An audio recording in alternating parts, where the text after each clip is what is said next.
Good morning, everybody. This is Kevin Wood, Port Jefferson Pulse, Eric Alexander, Vision, Long Island. We've been, we've known each other a long time. We like the same types of music. How you doing, Eric?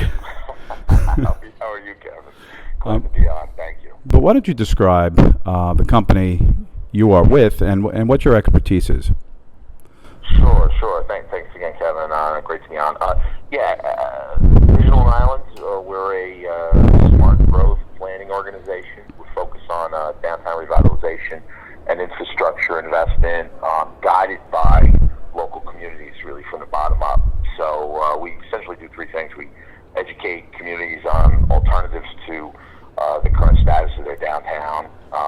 We also lobby Albany and Washington to get our fair share of infrastructure funds, and we also go before village and town boards to seek approvals for projects, downtown revitalization projects, usually known as transit-oriented development or mixed-use development around largely around train stations, and other efforts to create a real sense of place in our downtown. So that's complete streets, more walkable, safe roadways. So it's not just all about the automobile, it's also about walking and biking and using transit. So we're the downtown people, and we're all over the island, and we've had a great 20 years of working. Absolutely. Dale, Bayshore, Huntington. We started in Huntington, Vision Huntington, so 21 years ago now. So yeah, it's been quite a wild ride. But, Absolutely. Love to hear what you guys are doing in Port. A lot of good stuff.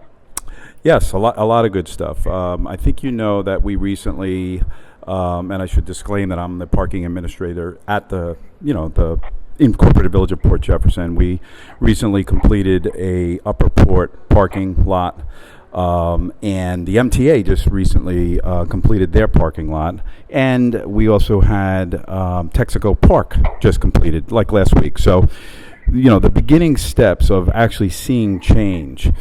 And, well, first thing I want to say is I think I'm kind of sort of a perfect guy that says, wow, this island's really changing, because I'm the guy that bought the 4-bedroom home in 2001 and do not want to be there anymore. And I look around at these communities that you talked about, which is the Patchogues, the Port Jeffs, the Babylons, the Bayshores, and I'm so excited. So at my age, with 4 children going out of the house at this point, for the first time in 2019, that these are exciting options, and it's completely reality.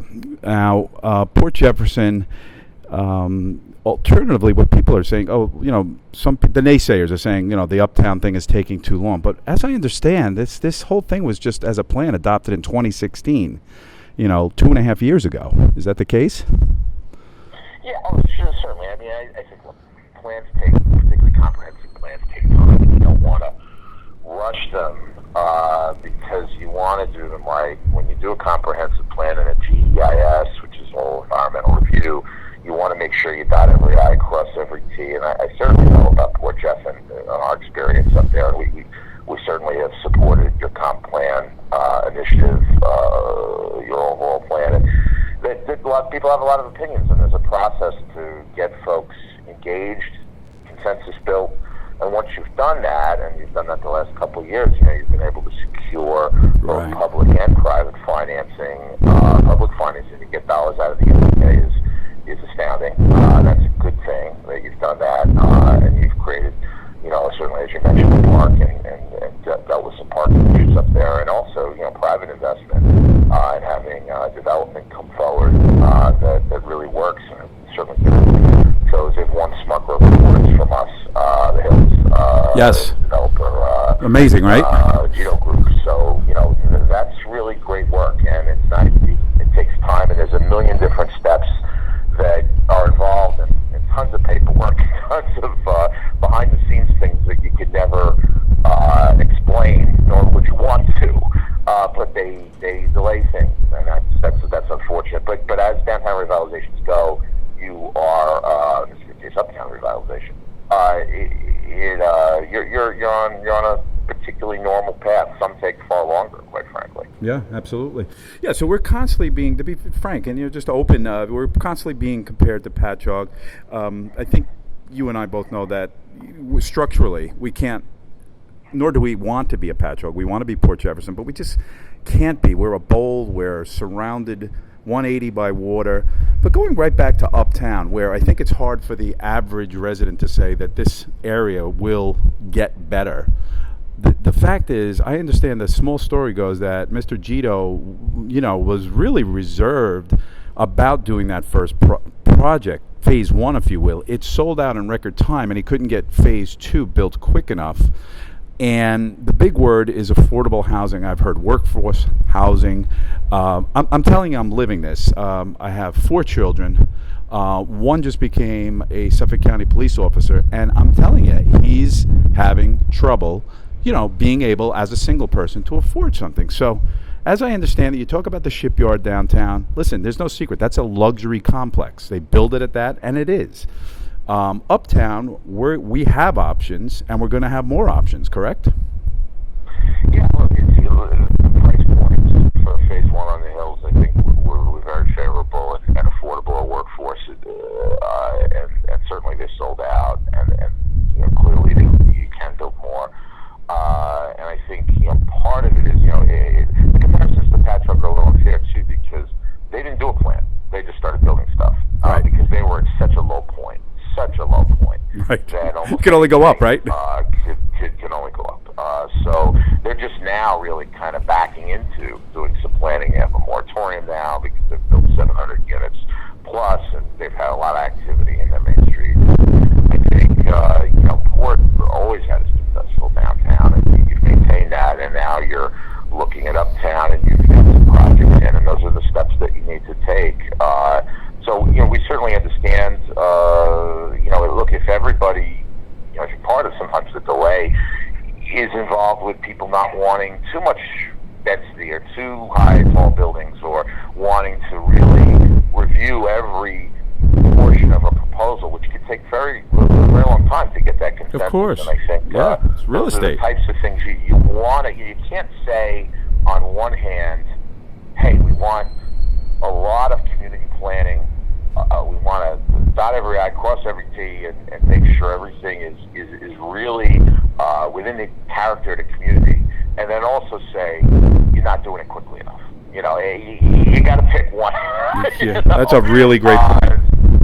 So doing it deliberatively is the right thing when you have people that aren't all on the same page. I mean, it's funny. There's a lot of activity happening in Nassau. There's certainly in Nassau County. There's certainly much more appetite for dense downtown development and transit development in Nassau than in Suffolk. And I came from a meeting last night in the community in Baldwin where they're like, we don't want to dot every I and cross every T. We want development tomorrow. Yeah. Mm-hmm. So we're doing the opposite end of that spectrum where they're just like, wait a second here, when can the shovel hit the ground, Right. But I think our experience in interfacing with your civic leaders and some of your environmental leaders and some of your historic preservationists and certainly people who care deeply about, what is a beautiful community, is that they aren't rushing it. They want to do it right. And I think you guys have moved in that direction. We're not there day to day, so this is more observational comments. Some communities we're very hands-on, where we're literally there every day. But as far as how you guys are doing, it looks like you're doing a lot of the right things. I mean, look, there can always be room for improvements. You can do this or you can do that. You can add another plank to your program, and and those are all the types of things. My understanding is you're open to. So right. The point being that, again, the layman, if you will, or the resident, or the person that doesn't put their ear to it, or is not in the business, they could make an assumption of that thing. But I know things, and you have just confirmed that things are moving along, and apparently Port Jefferson is taking their time because, you know what, they do only have one chance to get this right. Are you familiar with what the next phase of, here we go again with that word, observational changes will be in Upper Port Jefferson? I mean, look, Bud, your day to day. So tell me, there's what I know from a distance. But share with me your next. Share with me your next. So I believe what's obvious is the main street, which is filled with vacant stores, which again are necessary because look, let's be blunt. There's guys with money making deals to have enough property to build something that would give them a return on investment. This is America. I applaud that. You don't. The last thing you want to do, correct me if I'm wrong, is just take over a 1,200 square foot building and try to make something of that. You can't do it. So that again is what I want to kind of point out, that it takes time for guys to make deals to make things happen. It just does. My story in farming, how we experienced when we did the visioning plan and the master plan for that community, and we had 26 vacancies at one point, and it was like, it was always the lawn darkest before dawn, Yes. Once the first project by the train station went in, within 6 months, 21 of those 26 were either filled or in contract to. Unbelievable. If you're in downtown Farmingdale now, you see, basically food trucks that became stores, and restaurants, and bars, and now we've got, coffee shops. Yep. You got the craft beer folks. Yep. With consumers and residents come business, right? We got 2 speakeasies there, so it's really neat, and all that happened because the multifamily development came in and anchored what would be the new retail, which is really mostly restaurant and bars. And, for folks, too, that also say, hey, there are vacant stores, the shopping isn't there anymore as it used to be. Part of it is that's just the climate. That's the climate. Right now, that's where, it. Amazon, sure. Sure, it's transforming. Life is transforming. We're talking about autonomous cars being 2 years away. So this is a very different world. And it's exciting. And there are going to be transformational changes. So think about it. You want to plan for those transformational changes. I think this is akin to rolling a ball up the hill. And I think Port Jefferson's like 7/8 up the hill. And when that ball rolls down, I'm going to tell you, there's going to be people fighting for space to open the coffee shops, to open the entertainment sections, to open even certain retail. I've seen it in other places. It's going to happen. Port Jeff is on the map, right? When we talk about going out somewhere, we talk about what? The Hamptons, Patchogue, Port Jefferson, Bayshore, Babylon, Huntington. You remember these things. Islip Village, maybe, right? I'm sure. Right. So I won't even go into Nassau, but it's already there, so that's not going anywhere. We're not reinventing the wheel. We're just revitalizing the town. So I so appreciate your expertise and your perspective of being in this field so long. Just say, hey, Kev, look, seems like doing it right just has a lot of positives. Taking the time. It takes time. And look, there's always ways you can improve, and sometimes that's communication. Obviously, small business owners that are putting their capital, they're putting their time, their blood, sweat, and tears into their business, and if they see vacant stores next to them, or they're seeing less activity at a certain periods of time, it's emotional, and it's real. It's very real to them. Mm-hmm. Yes. And it's real to everyone in the community. I think different downtowns, different communities. You almost have to really communicate well and chart a path for what the future is going to be, or maybe very soon the present. And that takes a certain, sometimes politics gets involved, drama between people gets involved, and tempers flare. And that's par for the course. It's that's human being. That's human reaction. Go through these periods. Sure. So it's not to be expected.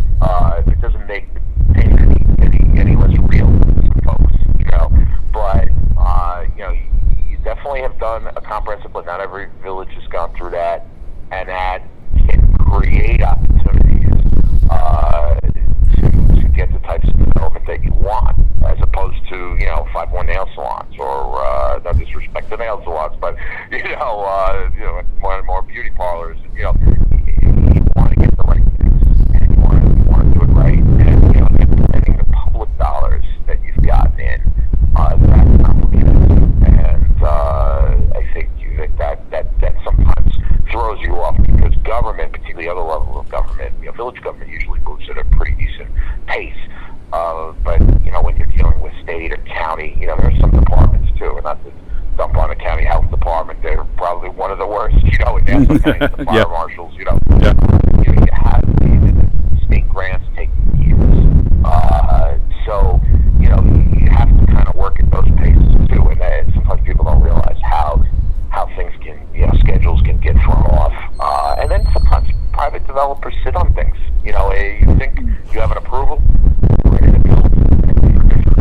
somebody's not building. Sure, there's also, let's be frank, there's the capitalistic motivation behind some of these things too. Sit on things, why? Because they're asking more money than they should be. There's so many intricate parts, and I feel grateful that you're able to put your perspective on this. I promised I'd keep you under 20 minutes. We're right there. I want to be able to follow up with you. I think your experience is just incredibly useful for people that don't understand the process and are wondering, hey, why has this been here this long? You've really shed some great insight on that. If you don't mind, we'd love to keep in touch with you as this village moves along. Oh yeah, and let me just close by saying, don't feel bad if it's taken a few years. I mean, we've got I left Baldwin. It's like, hey, we're we can wait 20 years for revitalization. At some when we took in Farmingdale, we were 7 years. We lost the market cycle. And Bay Shore took over 10 to 12 years. And Big Patrick wasn't overnight either. And then we have Westbury, we're now in the middle of that. We got $10 million grant from the state, and that's taken a number of years too. So all these revitalization efforts take time. The good news is you're in the thick of it, and you're making progress. And it's a great community to begin with, and a lot of people care about it, and that's what's most important. Is people, regardless of the drama and the politics back and forth, people care deeply about your community. That's what's great about Long Island. Is there's just such a people care about their neighborhoods. That's what makes us, I think, a little different than other areas. This home rule concept. That's very true. With that passion and that vigor comes the emotion. So we totally get that. Thank you, Eric, so much. I just want to let people know where what your website is, if you wouldn't mind.